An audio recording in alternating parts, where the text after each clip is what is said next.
Solokhu sayisho bazalwane, indaba yokuthi inkosi yethu uJesu uyabuya. uJesu bantwana benkosi uyabuya uzolanda ibandla lakhe. Ingakho ngezikhathi zonke kumele umuntu nomuntu ahlale ezwini nasemzini wakho ucishe ngisho ama-channel ezinto eziphakamisa izwe, ufaka ama-channel ezinto la kuphakanyiswa igama likaJesu. Uma ukuthi uyazazi ukuthi uhlala on screen, yenza konke okusemandleni ukuthi akuhlale kuvela amavesi. I-app yakho yeBhayibheli ihlale ikuthumelela amavesi.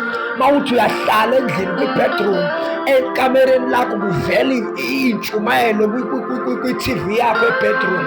Mawuthi uye-dining room kuvela iy'ntshumayelo, kushunyelwa uJesu obuyayo, kushunyelwa izinto ezenza umuntu wenyama abe ngaphansi kuphakama umuntu kamoya. Ngoba isikhathi esimbi lesiphila phakathi kwaso, siphila phakathi kwesono. Sidliwa bukhoma isono engathi thina nabasidlayo engathi bangakulungisela nawe, ngoba into embi engathi ungayishera nabanye abantu ukuze nibe baningi enizongena enkingeni. Wena owabona iy'ngane y'ntshontsha amaqanda kube 2 years umantambama, lo owaziyo ukuthi awawadlanga amaqanda uyena oshonge ngile athi ungawuyeza ntambama, ngilibekile uma ngilibekile abe bakhombisa nebhanda bazoshawa ngalo.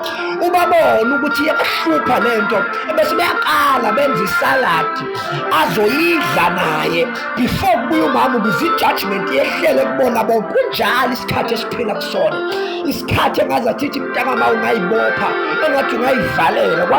Kwasho umamkhulu emlazi omunye umama esihlala naye umpostoli, esihlala naye emthandazweni, wathi zivaleleni kuze isiphepho. Isikhathi esinzima lesi, zivalele nabantwana bakaNkulunkulu, zivalele nabantu abafuna lo nkulunkulu wakho ukuze ubatshele ngayo, zivalele ezwini, zivalele ebukhoneni bukaNkulunkulu. Mzalwane wami, isikhathi simkhumbula ngisase-high school evela bahleke laphana 2011 to 2015 kwakunedimoni elahlasela eklasini. Uzwe abantu bebangumsindo, uzwe siyiduduza ngoba kwakhulunywa indaba yokubuya kaJesu.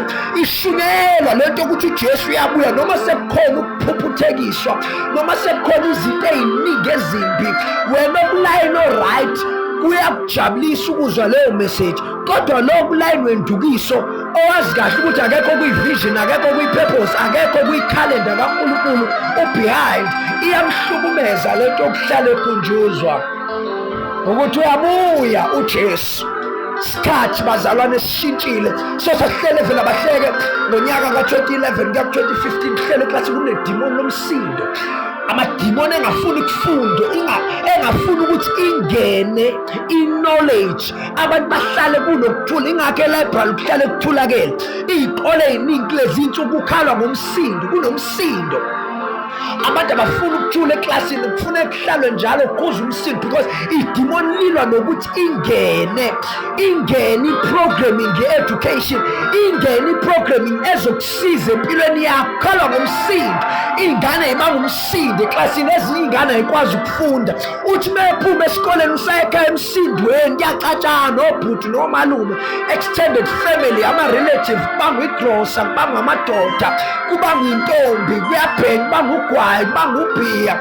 Kunomsindo noma ethi uyahamba uye-library khona iy'gebengu ezomvimba mebuye ekufundeni, ngoba kunalento elwayo efuna ukuletha i-poverty kwi-country yethu, efuna ukuletha i-poverty in our society, ngoba kuliwa nokufunda, kuliwa nokufundiswa, kuliwa nabafundisi ukuthi abantu abaphume emamandleni babomoshe iy'mpilo zabo ukuze ngelinye ilanga beyosuke bethi pho sokwenze njani, bebe helpless. Kanti ngesikhathi sokuthi bahlonyele abahlonyelanga konke kunesikhathi sokufunda, kunesikhathi sokudla iy'thelo zokuthi ufundile, kunesikhathi sokutrayina, kunesikhathi sokuthi ubabhokode empini ukuze uyunqobile.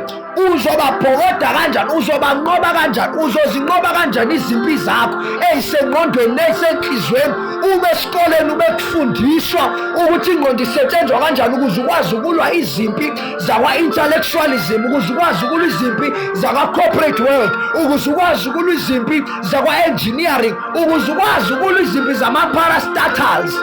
Ama-parastatals ama-state-owned entities la kusetshenziswa khona umuthi, ngoba vele wonke umuntu uyafakwa la. Uma ungayanga enkonzweni wafundiswa how to navigate your life or how to navigate your path through and through amongst people who are wicked, who are using wicked things, amongst people who are abused, who are using all different kinds and different sorts of psychological abusive mentalities against you.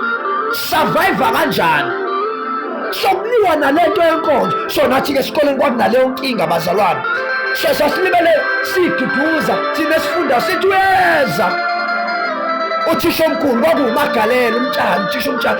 Uthisha omkhulu uzongena nje abantu bangumsindo bebhalwa futhi nabantu abakhuluma ngoba akufundeki. Sifuna ugrade 8 sifunda kanzima, sifuna ugrade 9 sifunda kanzima ukuze ama-foundational basics e-mathematics ne-science ungakwazi ukwakhetha. Ufike laphana usukhetha iy'fundo ey'khethwa yonke umuntu, ngoba ngesikhathi sokuthi u-investe ukuze ukwazi uku-understanda lezi y'fundo abantu abathi zinzima, khona babenibangisa umsindo, nenza zonke izinto, nibanjwe i-puberty, nibanjwe i-peer pressure. Awuyi nasenkonzweni utshela ukuthi mase kubhalwa ungayi enkonzweni. Ubani owathi mase kubhalwa kukhonzwa? Ngoba ngaleso sikhathi sona sikhathi okufunakala ukuthi ucele ebandleni ukuthi angenwe kwi-fasting, angenwe kwimkhuleko, ucela umpostoli, sicela u-organize inkonzo. Sifuna ukuhamba siye ephepheni namandla. Akusona isikhathi sokufunda mase kuzobhalwa, isikhathi sokuba prepared mase kuzobhalwa, isikhathi sokufunda imanje. Njengoba wonke umuntu etamasi, abantu banama-weekend nights, banama-outing.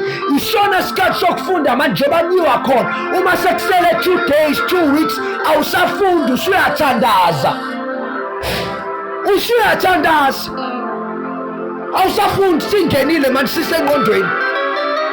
Abafunda within 2 days before bayobhala shuthi bane-skill ngoba phela ingqondo ayifani. Kodwa wena ususesikhathi njengomntwana kaNkulunkulu, you are protecting izinto osuyizuzile, usushaya ama-touch up, usu-organize ama-class. Wena osufundisa awufundi mase kuzobhala, ufunda before time.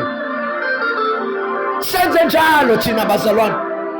Angiprepare a day before ngishumayele, noma ngamenywanga ngihlele emndenini, ngihlele ngifunda iBhayibheli, ngidla izambulo, ngizisebenzisela impilo yami. Angilifundeli iBhayibheli ukuyoshumayeza abantu. Uma ngishumayeza abantu ngisuke ngifakaza i-testimonial, akuyona intshumayelo eziphese. Bakhona abantu abakwazi ukushumayela. Mina ngisuke ngifakaza ukuthi nansi into engiyisebenzisa empilweni yami, nawe uyisebenzise. Nasi isambulo uNkulunkulu anginika sona, nganqoba impilo ukuthi nokuthi ngesikhathi ngibhekene nayo. Njengoba ngingamenywe ndawo kule nyanga, ngihlele ebukhoneni kaNkulunkulu. Washo njalo umpostoli wathi uma kungekho umuntu ofaka ngetraffic empilweni yakhe, abafuna umkhuleko nabafunani, noma ungamenywanga noma zingekho iy'nkosi, isikhathi sakho noNkulunkulu leso. Hlala noNkulunkulu, fundisa usukuba available uma umntwana kaNkulunkulu. Sesilibele sisithi uyezithisha omkhulu, ngoba phela siyabona ukuthi akufundeki abantu babangusini. Umuntu wayifunda lapho lento yokusebenza amongst interference, wayifunda lapho lento yokuphusha, noma kukhona izinto ezikudidisayo ufocus amongst umsindo.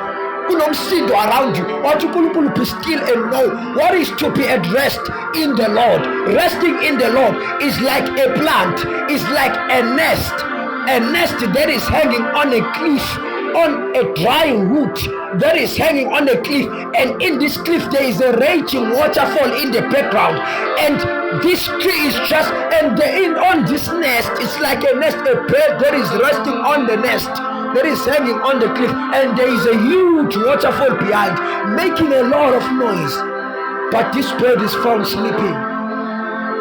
Unjengenyoni ehlele esidlekeni, isidleke sesihlahleni esifile esilenga eweni, kuleliwa kukhona i-waterfall, amanzi ayawayophohlozeka le phansi, kunomsindo, kuney'nyoka, kodwa le nyoni iyilalele la esidlekeni.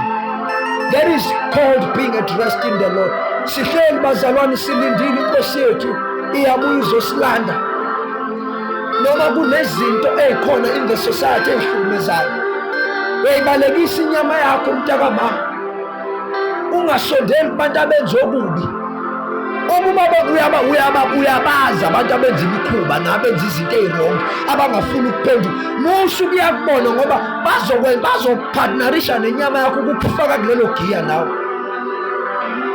Ube yikhole likwaziyo ukufihla izinto. Abantwana bakho they might not be as cunning. Ingakho abantu abaningi namhlanje they are failing to reproduce abantu who are struggling, because behind the scenes there is who you are, what they are in public. Uproduce into efana nawe. So kufuneka simncenge uNkulunkulu ukuthi akasisize. Sikhumbuzane ukuthi uJesu bazalwane uyabuya, uthi mangibuya ngizokuthola yena ukukhona.